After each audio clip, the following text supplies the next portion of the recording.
예, 안녕하세요. 안녕하세요. 저의 인물탐구입니다. 소장님. 저희가 참 오랫동안 모시고 싶었는데 참 이렇게 모셨습니다. 자, 스타 명강사로 정말 유명하시죠? 에이, 남들이 그러죠, 그냥. 제가 보니까 우리 그 선생님께서는 책도 쓰셔갖고 책도 굉장히 그 베스트셀러에 잘 나가는 공무원은 무엇이 다른가 작년에 주간 베스트셀러에도 올랐고 또 강의도 뭐 보통 연봉이 한 1억 정도 된다. 넘는다. 이런 얘기를 제가 많이 들었습니다. 그거 자꾸 얘기하면 시무소에서 문제되지 않을까요? 근데 뭐 강사료는 다 세금을 확실하게 떼니까 뭐라고 할 건 없을 것 같습니다.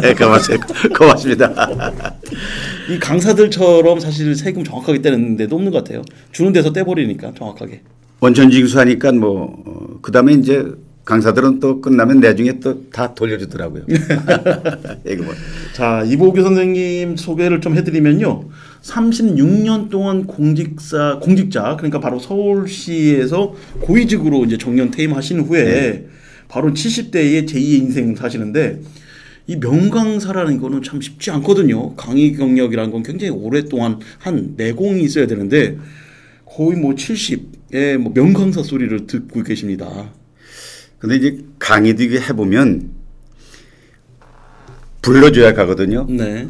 부르려면 4가지 조건이 있어야 돼요. 네. 첫째는 뭐냐? 강의가 재미있어야 되고. 재밌어야 되고. 또 들은 사람이 유익해야 되고. 유익해야 되고. 세 번째는 그 듣고 싶어서 다시 듣고 다른 사람에게 소개해줘야 되고. 소개도 해줘야 되고. 그 다음에 그걸 실천하면 본인이 행복한 인생으로 바뀌어갈 때. 그런 강의를 하면 음식과 똑같아요. 맛이 있어야 되고 영양가 있어야 되고 또 먹고 싶어야 되고 아버지 모시고 싶고 자식 사주고 싶고 뭐 이런 식으로 가면 결국 강의는 꼬리를 물게 돼 있고 소위 알까기 강의가 한번 들어본 사람이 다시 권하는 강의 이래서 그게 꼬리를 물게 되는 거니까 그래서 좀 요새 제가 좀 팔립니다. 제가 뭐 요즘 팔린 게 아니라 제가 좀 그 심하게 얘기는 했지만 우리 그 소장님 만난 지가 한 5년 정도 됐는데 그때도 사실 유명하셨어요. 그때도 유명하셔갖고 강의를 많이 하시고 특히 이제 책이 나오면서 잘 나가는 공무원은 무엇이 다른가 작년에 내셨죠? 야, 이 책 때문에 또 굉장히 많이 강의하신다고.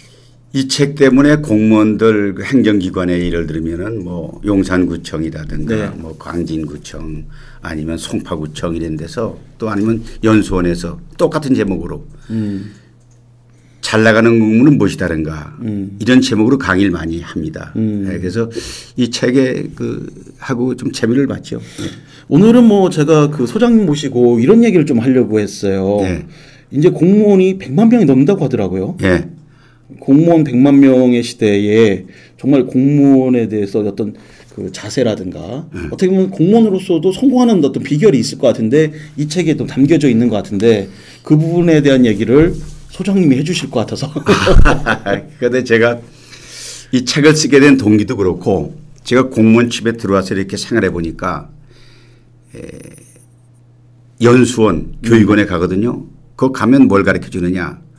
문서는 어떻게 작성한다, 예산은 어떻게 한다, 이런 걸 가르쳐 주거든요. 근데 그 위에 공무원으로서 처세술 같은 거 이런 건 안 가르쳐 주더라고요. 그래서 내가 이거를 이제 쓰게 시작한 동기는 공무원이 지켜야 될 도리. 그래서 소위 말하는 10계명이라는 제목을 가지고 해야 될 일, 해서는 안 될 일. 이거를 이제 나눠보니까 그게 이제 많이 유익하게 되고 이 독자들이 이제 그걸 보니까 이렇구나. 이 얘기는 처음부터 끝까지 나의 체험을 통해서 경험했던 일을 한 거니까 아무래도 살아있는 그 얘기가 되니까 공무원들이 아주 좋게 생각하고 그래서 날 부르게 되는 이유도 바로 그런 데 있지 않나 이렇게 생각을 합니다. 자, 뭐 소장님 벌써 이제 강의는 제가 좀 이따가 듣도록 하고요. 하나 궁금한 게 있어요.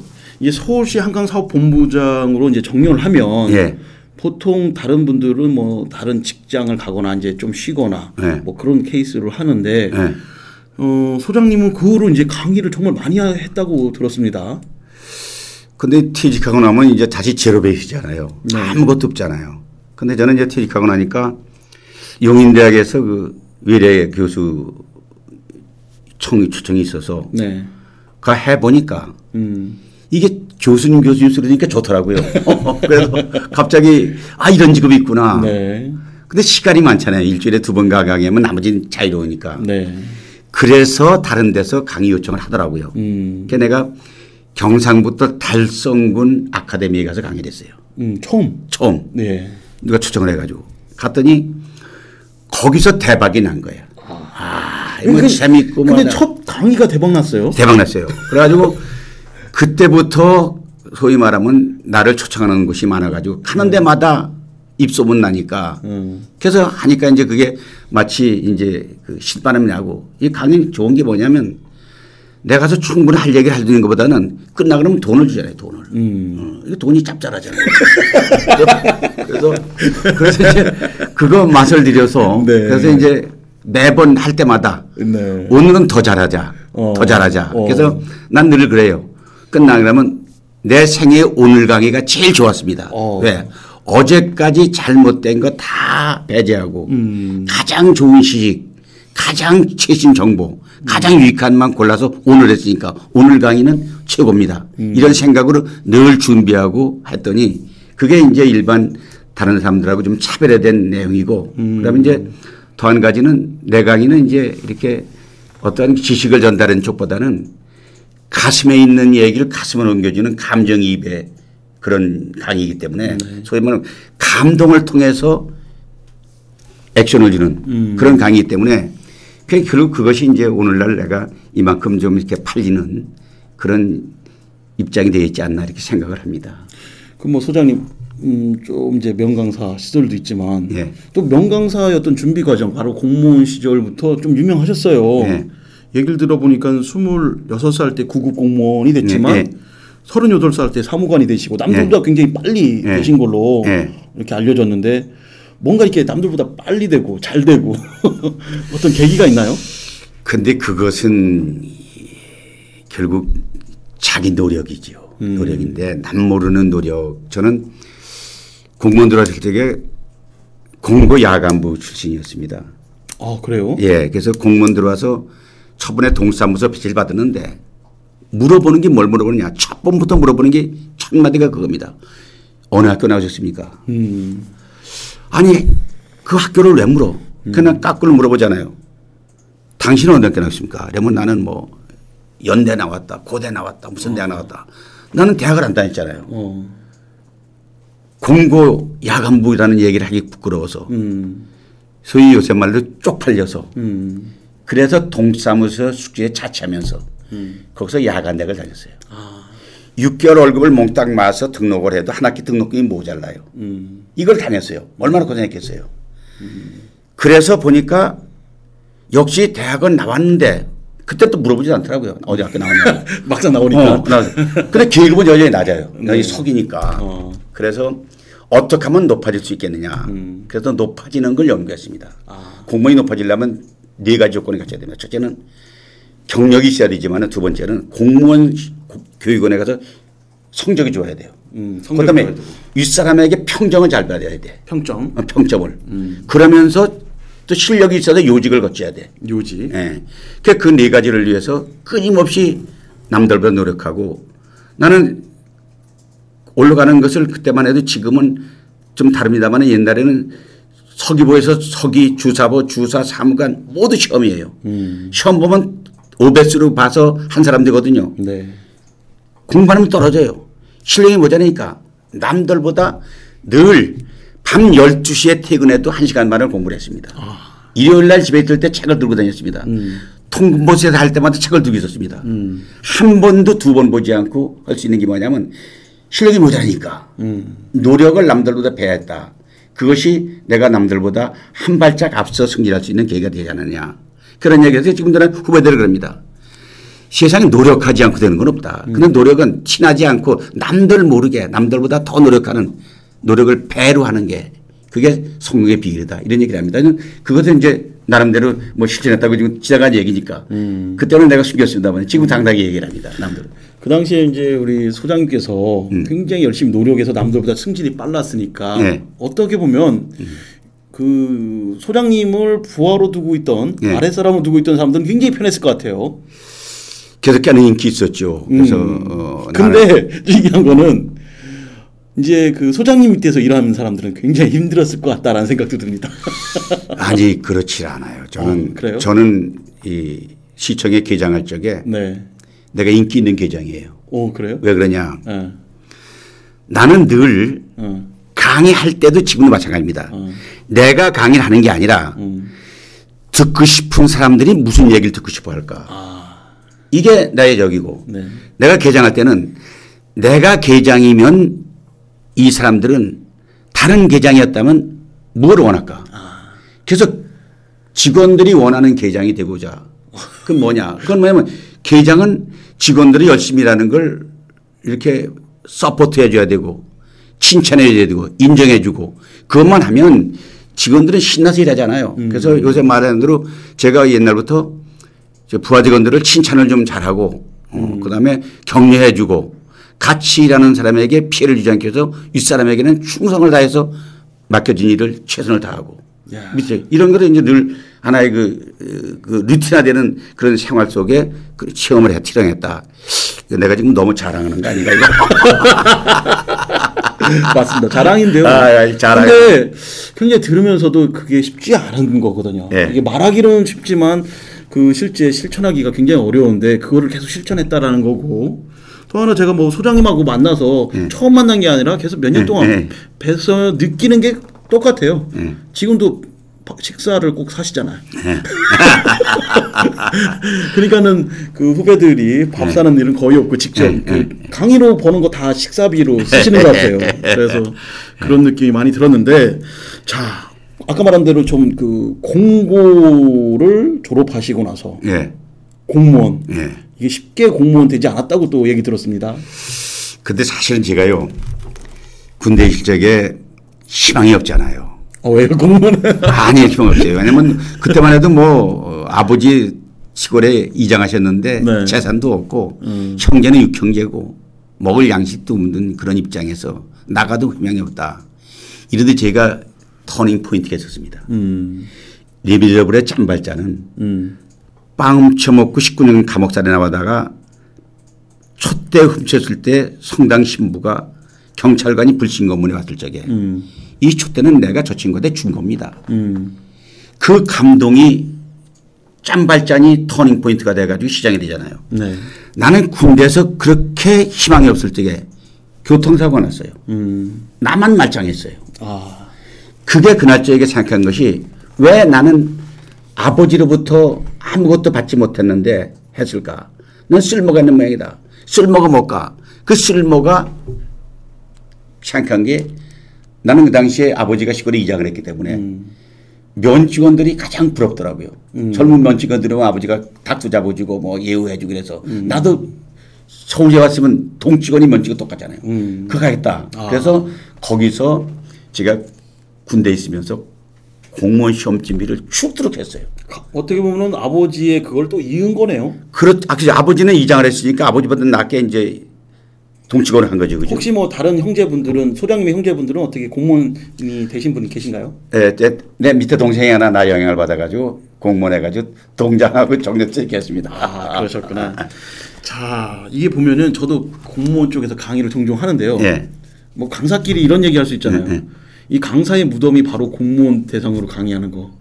이 반응을 안 하지 않습니까? 반응을 별로 공무원들은 가만히 왜냐면은 공무원이 뭐 강의가 재미없어서가 아니라 많은 강의를 듣다 보니까는 평가를 한다고 하더라고요. 어떤 강의는 다 안 좋다 이런 얘기를 하다 보니까는 많은 강사들이 공무원 강의했다가 좀 좌절감에 이렇게 나오는데 소장님은 그런 거 없는 것 같아요. 근데 저는 이제 그 강의의 소위 평가가 나쁘면 다음에 안 부르잖아요. 네.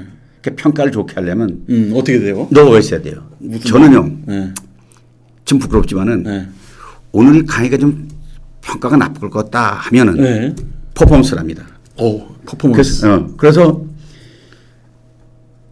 옆에 있는 백보드를 한번 들어봤기도 하고 아니면 그 바닥에 양복 입은 데서 한번 70 먹은 나이 드니까 굴러주기도 하고. 아.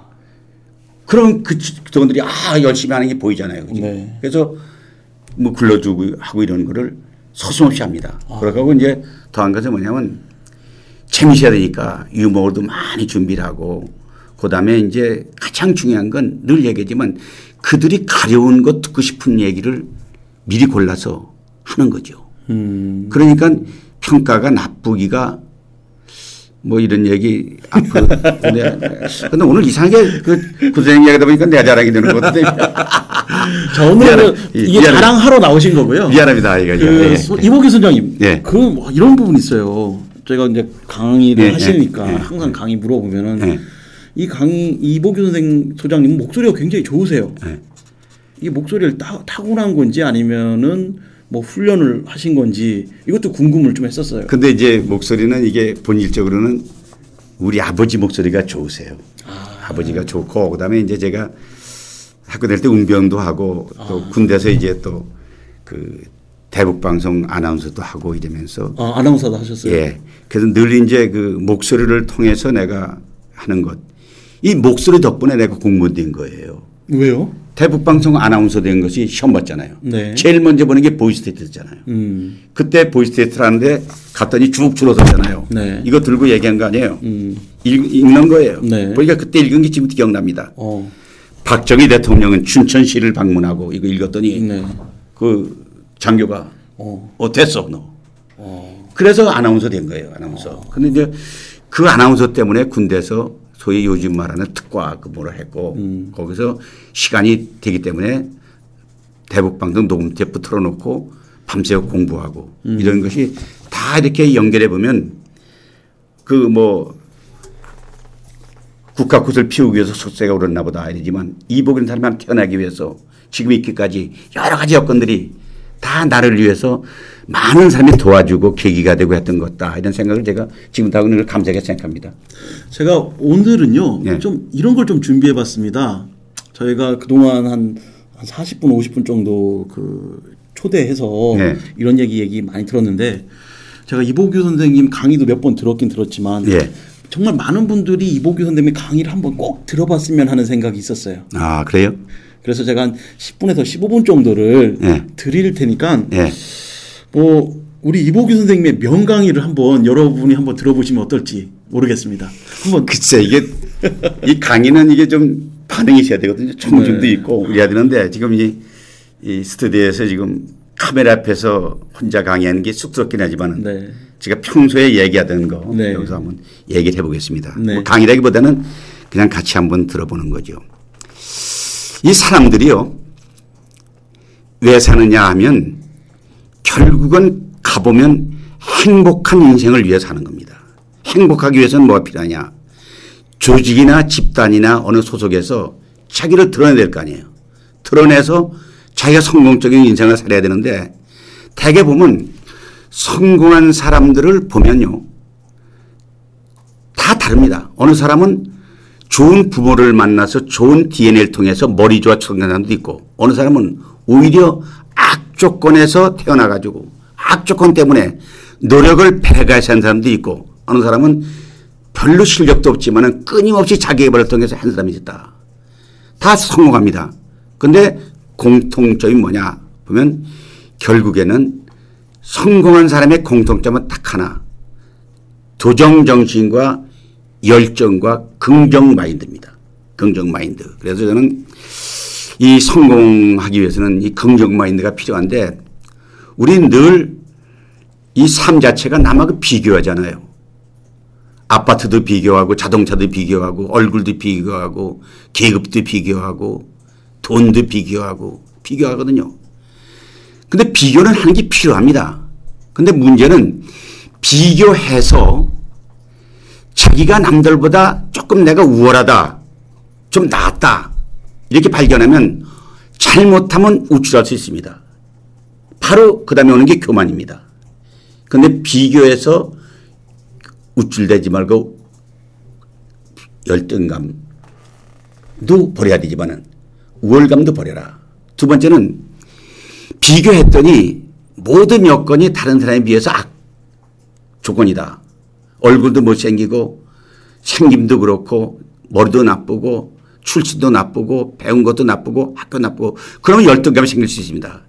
열등감이 생길 때 그 열등감에 포기할 필요 없다. 그건 오히려 열등감은 자기가 더 노력을 할 수 있는 기폭제가 될 수 있으니까 열등감을 극복해라. 그래가지고 항상 내래 대변을 살아야 되는데 제가 보니까요. 이 인생을 성공하기 위해서는 늘 자기 자신을 나는 내 인생의 관객이냐 주인공이냐. 항상 나는 내 인생의 주인공이다. 주인공은 뭐냐. 주인공은 연기를 해야 되거든요. 연기는. 그 연기는 뭐냐. 아버지는 아버지 역할에 연기를 해야 되고 아내는 아내 역할, 할아버지는 할아버지 역할, 사장은 사장의 역할, 팀장은 팀 역할을 하거든요. 역할은 뭘 가져가느냐. 드라마든 연극이든 영화든 대본이 있습니다. 대본. 대본은 누가 쓰냐. 자기 인생의 역할의 대본은 자기가 쓰는 겁니다. 훌륭한 대본을 써야 훌륭한 연기를 가질 수 있잖아요. 그래서 근데 할 때 대본대로 행동해야 되죠. 대본대로. 그런데 가장 어리석은 사람은요. 대본이 있음에도 불구하고 대본대로 하지 않고 성공하려면 딱 두 가지입니다. 하나는 성공하느냐 실패하느냐 이는 딱 하나입니다. 하나는 성공하려면 해야 될 일 하는 겁니다. 그런데 놀라운 사실은 해야 될 일은 하기 싫습니다. 아침에 일찍 일어나야 된다. 운동해야 된다. 남을 칭찬해야 된다. 영어 공부를 해야 된다. 남들 노력을 해야 된다. 어려운 사람 도와줘야 된다. 지하철 타면 차례를 양보해야 된다.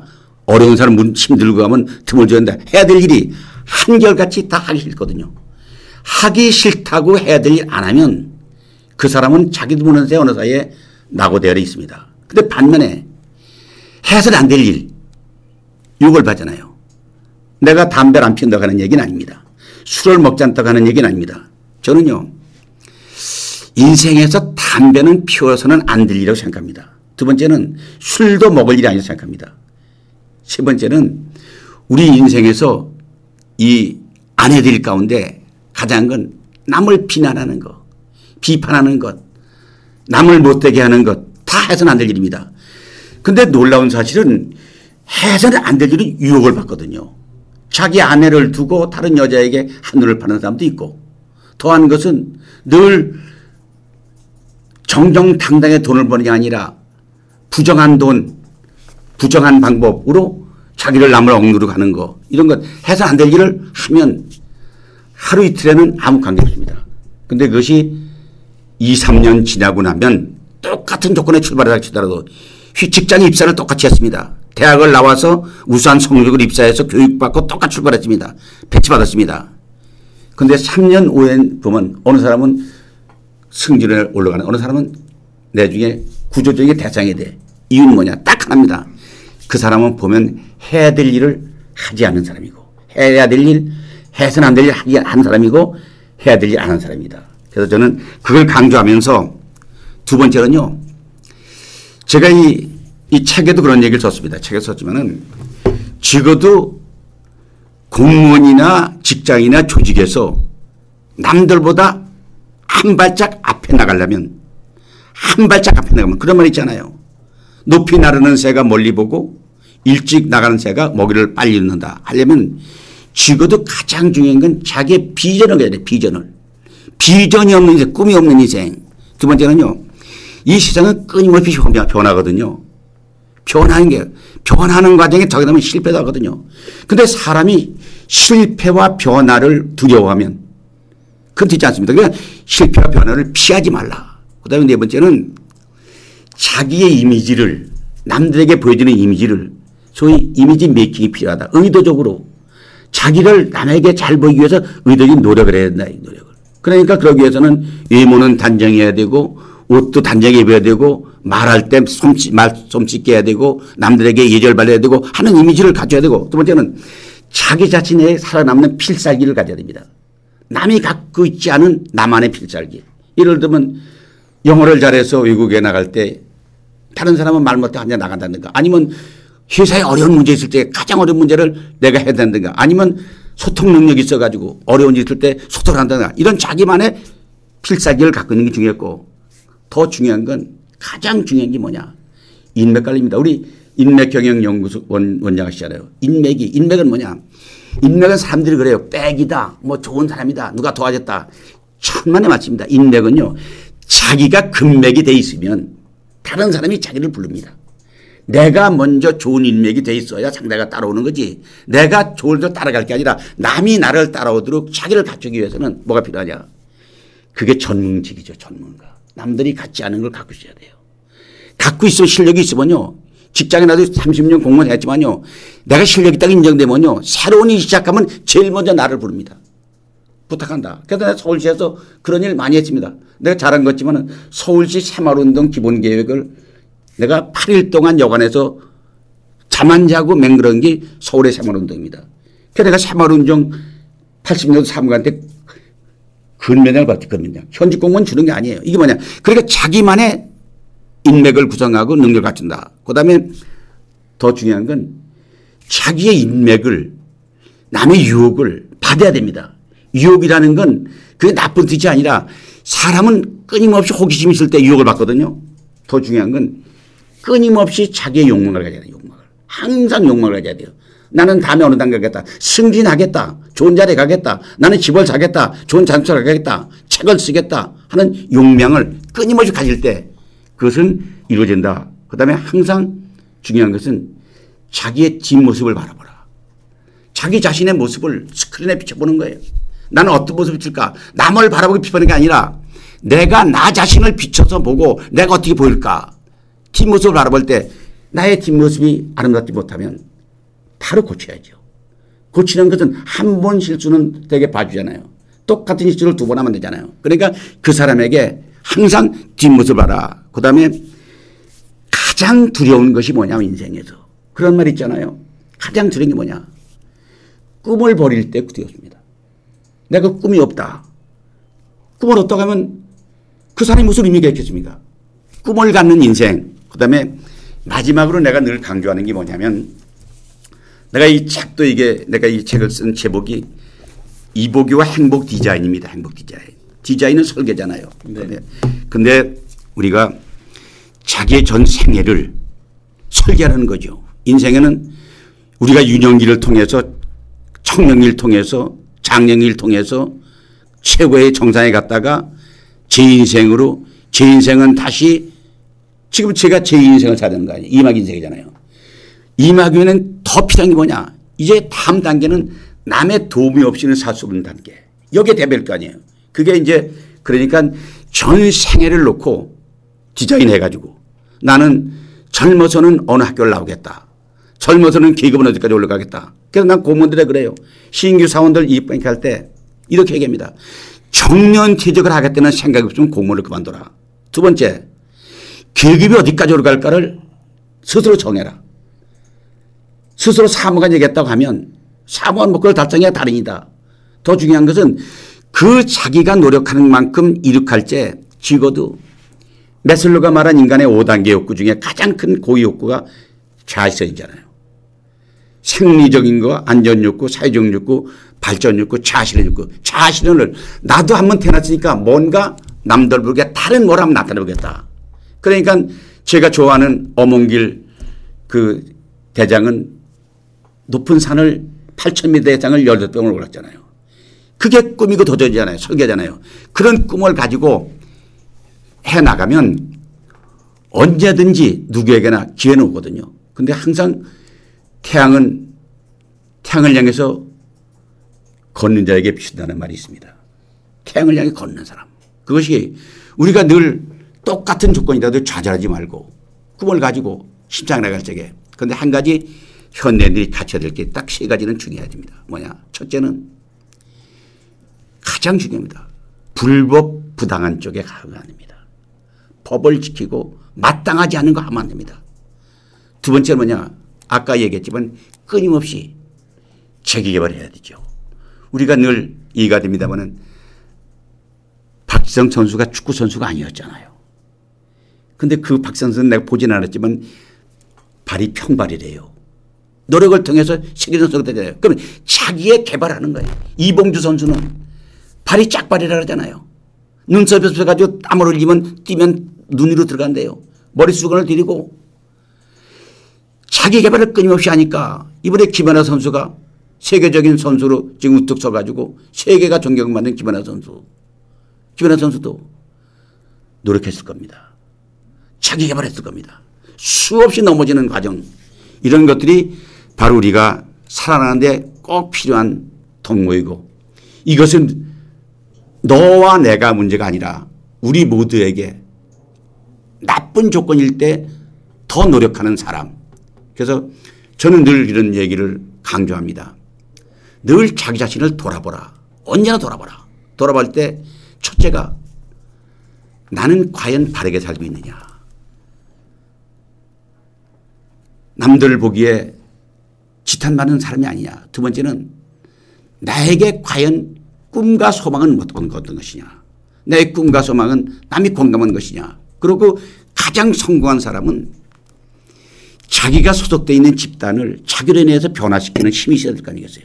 그 제일 첫째 변화 집단이 가정입니다. 제일 먼저 가장 가까운 사람에게 잘해라.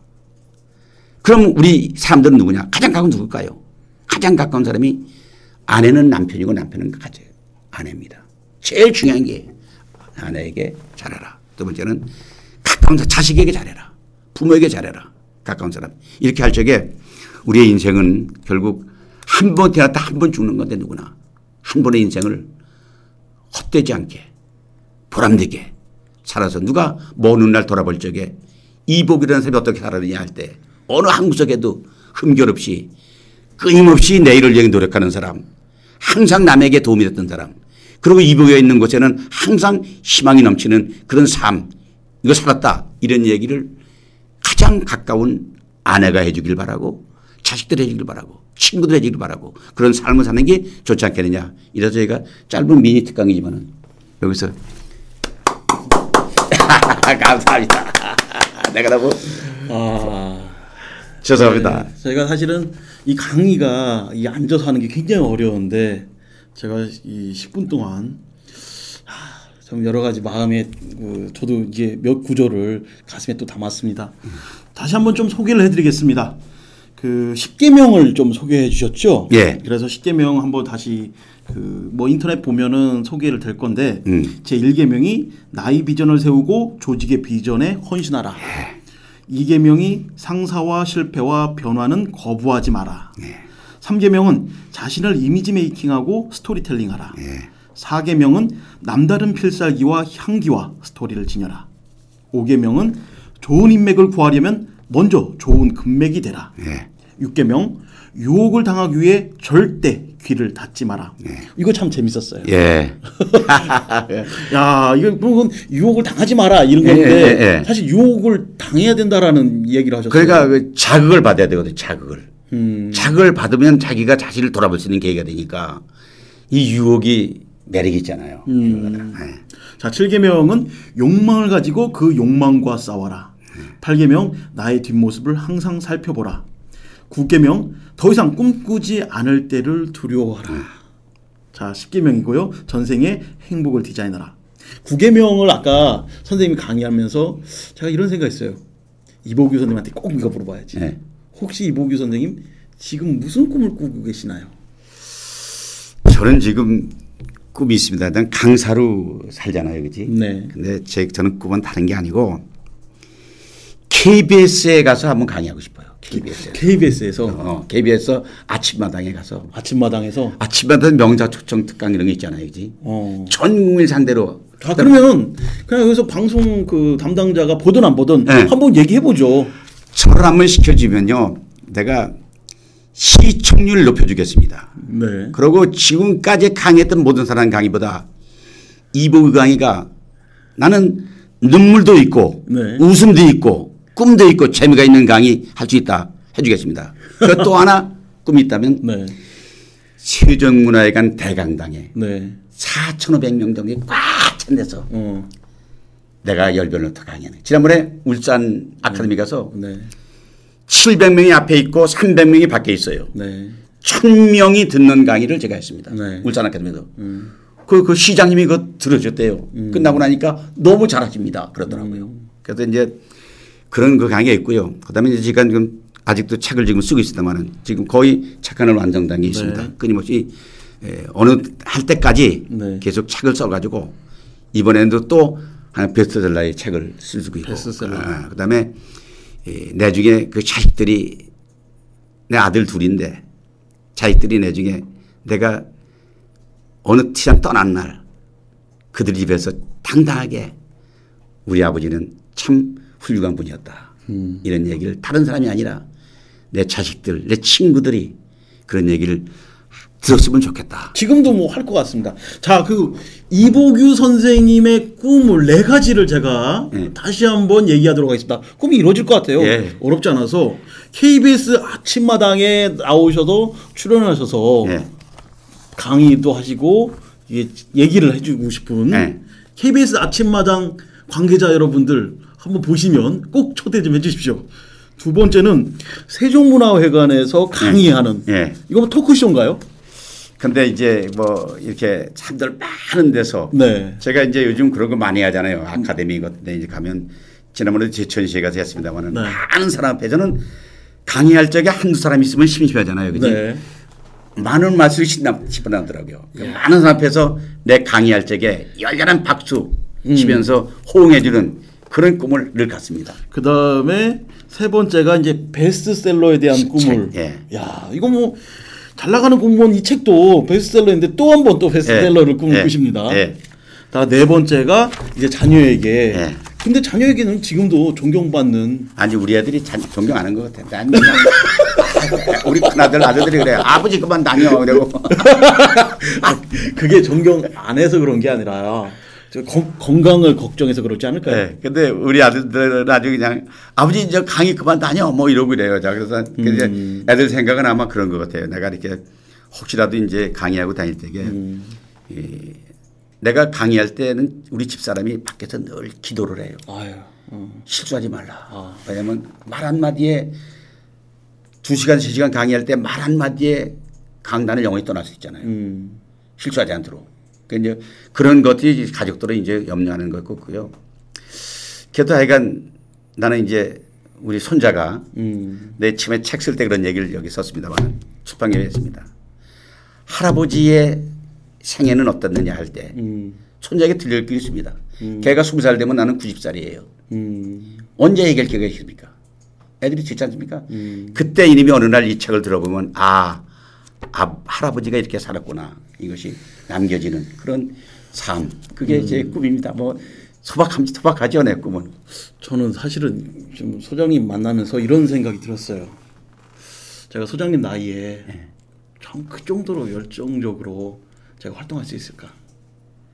솔직하게 자신 없어요. 에이, 그렇다 할 겁니다. 우리 구창한 씨는 하고 남을 거예요. 아마 내 나이 정도 되면 구창한 씨는 지금 이런 정도 수준이 아니라 적어도 사회의 저명인사로 어느 분야이든 간에 최고의 자리에서 나는 그렇게 믿습니다. 왜냐하면 뭐 얼굴 잘생기셨지, 뭐 머리 좋으시지, 뭐 말씀 잘하시지. 칭찬이 사람을 또 칭찬 만들어요. 아니야, 내가 보는 그래요. 자, 우리 그 소장님하고 저하고 오늘 주고받기 이제 시청자들이 놀립니다. 제가 이 얘기 들으면서 이제 아드님에 대한 얘기가 이제 그 마지막에 나왔는데 이제 방송이 끝날 때가 거의 다 됐습니다. 뭐 시청자 여러분들한테 얘기한 강연은 아까 10분 특강으로 정말 했는데 또 꿈도 얘기했고요. 아드님한테 얘기하는 얘기 한번 좀 얘기해 보면 어떨까요? 근데 우리 아들이 둘인데 다 회사 다니죠. 그저께 내가 그 아들한테 PC가 바이러스가 고장나고 막 짜증을 냈더니 오늘 걔가 새로운 PC하고 모니터를 갖다 탁 보내왔어요. 그래서 지금 우리 집에 PC가 너무 좋습니다. 그 자식이 그런 거지요. 그리고 또 그저께 전화를 했더니 로밍이 돼 있어요. 이상하다. 그게 로밍이 될 수 있나. 그래서 했더니 내가 보니까 며느리하고 둘이 우리한테 얘기도 안 하고 외국을 나가버렸어요. 네. 그건 하세요. 왜 그랬더니 며느리 얘기가 시어머니한테 그냥 몰래 갔다 올라 그랬습니다. 그게 서로 가정인 것 같아요. 그래서 이제 그렇게 하고 둘째도 이제 그 회사 좋은 회사 두네 회 다 다니는데 손자랑 같이 다니는데 뭐 큰 거보다는 애들이 그냥 내가 있는 동안에 이제 아들들에게 내게 해줄 게 아무것도 없습니다. 나는 애들은 내가 죽고 나도 3, 40년 더 살아야 되잖아요. 네. 그 삶 속에 적어도 내가 이렇게 행동하는 것은 아버지로부터 배웠다는 생각을 스스로 말하고 느낄 때 그런 좋은 아버지가 못된 것을 늘 반성하고 저는 애들한테 본보기가 되지 못했습니다. 옛날에 그 공무원 생활하면서 그래 우리 애들을 옛날 학교 다닐 때 공무원 하라 안 하더라고요. 왜? 내 공무원 생활하는 모습이 애들을 위해 좋지 않은가 봐요. 그래서 지금 회사 다니고 있는데 그게 좋고 그다음에 이제 가장 중요한 것은 내가 아내와 이제 10년간 알고 지내다 결혼한 지 지금 47년 됐거든요. 그럼 뭐 57년, 60년이 되셨네요. 그렇죠. 그래서 우리가 집사람 이제 나이가 70입니다. 70인데.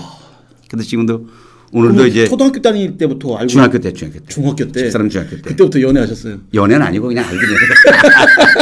연애는 아니고 그때 아니고 이제 그런데 근데 오늘도 내가 여기 온다 그랬더니 집사람이 그러더라고요.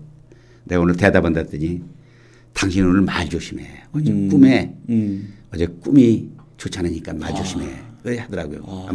지금 아마 기도하게 줄 거예요. 그래서 이 말이라는 게 우리 말을 하는 직업이지만은 참 상대방에게 상처를 주지 않는 말, 또 유익한 말, 또 보탬이 되는 말 골라야 되는 게 강사의 사명이거든요. 네. 그래서 내가 오늘 여기서 지금 한 얘기했지만은 내 얘기를 듣고 다른 사람들이 좀 동기부여가 되고 또 용기를 얻고 또 따라하고 싶은 생각이 있을 때 보람 있는데 혹시 내 얘기가 상처가 되는 얘기가 있거나 했다면 우리 시청자 여러분들 용서해 주시고 그래서 저한테 내가 저는 뭐 너무 감동적이고요. 또 하나가 우리 이제 소장님을 닮아서 그 강사의 길을 걷고 싶은 분들이 굉장히 많을 것 같아요. 예. 그런 분들한테 좀 훈수 좀 하나 주시죠. 근데 이제 제가 그렇게 얘기를 합니다. 지금 강의할 곳이 많아요. 네. 그리고 필요한 데가 많습니다. 동사무소, 뭐 주민자치센터라든가 아니면 뭐 복지관이라든가 노인이라든가 경로당이 많거든요. 네.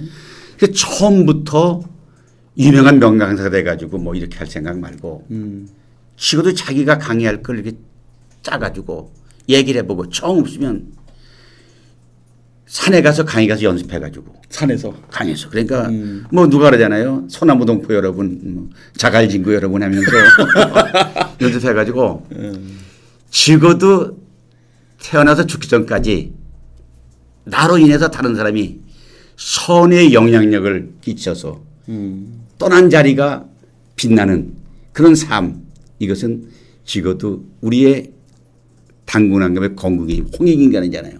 삶 자체가 나를 이루는 이기주의가 아니라 다른 사람에게 이익을 주는 삶. 그게 가장 좋은 게 강사들이다. 강사들은 우리가 얘기하는 게 다 남에게 이익을 주잖아요. 네. 보탬이잖아요. 그런 얘기를 할 수 있는 게 내가 감사하고 그것은 내가 늘 내가 모시는 님께 감사를 드립니다. 네. 자, 오늘 한번 이거를 소개를 해드리겠습니다. 다시 한번 여러분들 책으로 보면요. 잘 나가는 공무원은 무엇이 다른가 이 책이 있었고요. 또 이보규 소장이 처음에 한 행복 디자인 21일. 예.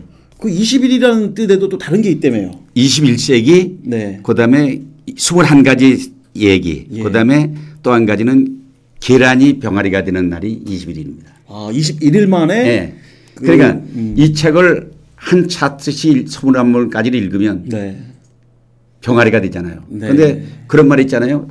알이 계란이 남이 깨면 그걸 죽는 거죠. 남이 깨면 후라이죠. 후라이죠. 스스로 깨면 병아리가 되잖아요. 스스로 깨야 되는 거예요. 이 책을 읽고 스스로 깨어나는 그런 소위 말하면 기폭제가 되려는 생각을 썼으니까 이 책을 보시는 분 또 제 얘기를 듣는 분들 스스로 남이 깨는 게 아니라 스스로 깨고 나타나는 생명을 얻는 그 생명을 얻는 시간이 되길 제가 바라겠습니다. 네. 제가 오늘 그 구청원의 인물 탐구 이보규 소장님 모셨는데요. 이런 생각이 들었어요. 제가 이보규 소장님에 대한 좀 그 연세가 한참 많으신데 진돗개라는 느낌이 들었어요. 이 진돗개라는 느낌이 뭐냐면은 한번 목표를 하면요 절대 놓치지 않는 거죠. 그건 제가 그렇습니다. 저는 절대 한 번 뜻을 세우면 절대로 포기하지 않습니다. 그래서 제가 오늘 소장님이 아까 말한 대로 KBS 아침마당 예. 세종문화에서 그 문화회관에서 4,500명 예. 만석으로 강의하는 거 베스트셀러 되는 거 또 그 세 가지 꿈은 꼭 이루어질 것 같아요. 아이고 감사합니다. 축복해서 고맙습니다. 예. 고창환의 인물탐구 정말 이보기 소장님 모셨는데 어떻습니까, 여러분? 에너지가 다시 그 솟는 것 같고요. 저도 제가 그동안 좀 너무 나태하게 살지 않았나라고 하는 반성도 하는 시간이었습니다. 소장님 정말 감사하고요. 아이고 예, 불러주셔서 고맙고요. 네. 이게 좋은 이 시설 또 우리 이 위키트리 위키트리 방송국이 이제 시작은 이렇게 지금 합니다만 나중에 이제 공중파 방송을 타서 널리 대한민국을 꽝꽝 울리는 그런 방송으로 더 발돋움하기를 제가 기도하겠습니다. 아 그럴까요? 우리 네, 그창환의 인물탐구도 예. 공중파에서 보는 걸로. 거기서 그렇게 하겠습니다. 소장님하고 저하고 덕담을 그냥. 그창환의 인물탐구 오늘 하고요. 다음 주에 또 뵙도록 하겠습니다. 함께 인사하시죠. 네. 감사합니다. 감사합니다.